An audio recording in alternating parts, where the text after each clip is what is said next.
Hello les amis, aujourd'hui on se retrouve pour une nouvelle idée cadeau de dernière minute qui ira parfaitement avec votre pochette à livre. Il s'agit d'un marque-page en tissu très simple à réaliser, idéal pour les fans de lecture et parfait pour utiliser vos chutes de tissu une nouvelle fois. Je commence par découper toutes mes pièces. Toutes les mesures ainsi que le matériel nécessaire se trouvent dans la description. Une fois que tout est découpé, je laisse l'une des faces du marque-page ainsi que l'attache de côté et je viens thermocoller le rectangle de thermocollant sur l'envers de la face que j'ai gardée. Je fais bien attention à le placer bien au centre. Il doit rester 1 cm de valeur de couture tout autour. Je prends maintenant le petit rectangle pour réaliser la tâche. Je plie 1 cm de côté dans la longueur, puis je replie encore sur lui-même comme un biais. Une fois plié, je viens réaliser un point à 2 mm du bord. Je positionne ensuite la tâche sur le haut de la deuxième face du marque-page, celle sans thermocollant. Je fais bien attention à la centrer et à ce qu'elle ne vrille pas, puis je réalise un point de maintien à 0,5 cm du bord. Maintenant, je peux assembler les deux faces de mon marque-page. Je place les deux rectangles endroit contre endroit, j'épingle tout autour en faisant bien attention à ce que tout soit bien bord à bord car la tâche a tendance à tirer le tissu vers le bas. Je couds tout autour à 1 cm en laissant une ouverture de 4 à 5 cm sur l'un des longs côtés.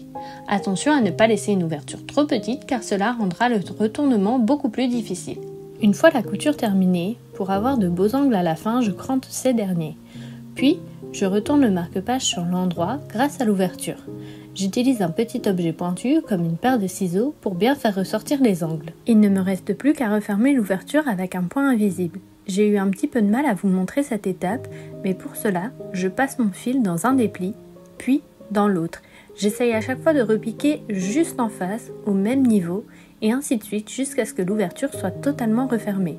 Et voilà, le marque-page est maintenant terminé. Il sera idéal pour accompagner vos cadeaux de livres ou simplement pour utiliser vos chutes de tissu.